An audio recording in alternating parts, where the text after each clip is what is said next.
पंतप्रधान नरेंद्र मोदी यांचा महाराष्ट्रात झंझावाती प्रचार सुरू आहे। आज माळशिरस, लातूर आणि धाराशिव इथे त्यांनी प्रचार सभा घेतल्या।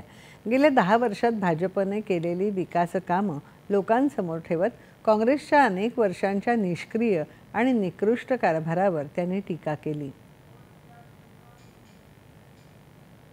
देशाला लुटण्याची घातक योजना काँग्रेसने आखल्याचा आरोप भाजपा नेते आणि पंतप्रधान नरेंद्र मोदी यांनी केला आहे। ते लातूर इथं प्रचार सभेत बोलत होते। काँग्रेसला देशाचा एक्सरे काढून संपत्तीचं वाटप करायचं आहे। त्यांचा डोळा तुमच्या वर्तमानातल्याच नाही तर भविष्यातल्या तुम्ही मुलांसाठी जतन करणार असलेल्या संपत्तीवरही असल्याचा आरोप त्यांनी केला। काँग्रेसनं एकाच कुटुंबाचा विचार केला, मात्र देशाला त्यांनी काय दिलं असा सवाल मोदी यांनी केला। कांग्रेस ने सिर्फ एक परिवार की सोची, मोदी देश के हर परिवार की सोचता है। मेरा भारत, मेरा परिवार।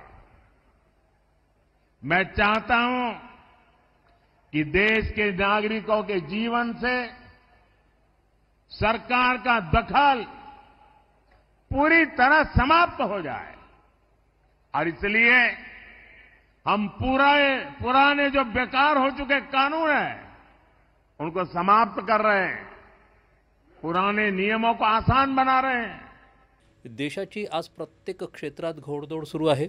दहशतवाद आणि नक्षलवाद या समस्या भाजपा सरकारनं मोडून काढल्या आहेत। जनतेचं जीवन अधिक समृद्ध करण्याचे प्रयत्न सुरू आहेत असं मोदी म्हणाले। याआधी धाराशिव इथं पंतप्रधानांची प्रचार सभा झाली। विश्वासघात ही काँग्रेसची ओळख असल्याची टीका त्यांनी यावेळी केली। काँग्रेसनं जनतेची फसवणूक केली, देशाचा निधी पंजानं हिसकावून घेतला असं ते म्हणाले।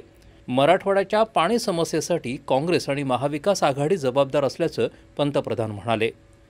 मोदी यांची सकाळी माळशिरस इथंही सभा झाली।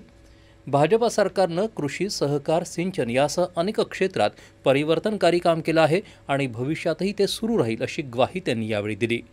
विकासात सहकाराची भूमिका महत्त्वाची असते, त्याला बळ देण्यासाठी स्वतंत्र सहकार मंत्रालय सरकारनं स्थापन केलं। शेतकऱ्यांना हमीभाव वाढवून दिला, ऊस आणि कांदा उत्पादकांना दिलासा दिला। येत्या 5 वर्षात मोठ्या प्रमाणावर कांदा साठवणूक केंद्र उभारणार आहोत। अन्नदाता असलेल्या शेतकऱ्यांना सौर ऊर्जादाता बनवण्यावरही काम करत आहोत असं त्यांनी सांगितलं। काँग्रेसनं आपल्या 60 वर्षांच्या कार्यकाळात शेतकऱ्यांची आणि देशवासियांची फसवणूक केली। महाराष्ट्रातील दिग्गज नेते देशाचे कृषी मंत्री होते, मात्र त्यांनीही इथल्या शेतकऱ्यांसाठी काहीच केलं नाही। ते इथून निवडणूक लढवायलाही तयार नाहीत अशी टीका शरद पवार यांचं नाव न घेता पंतप्रधानांनी यावेळी केली।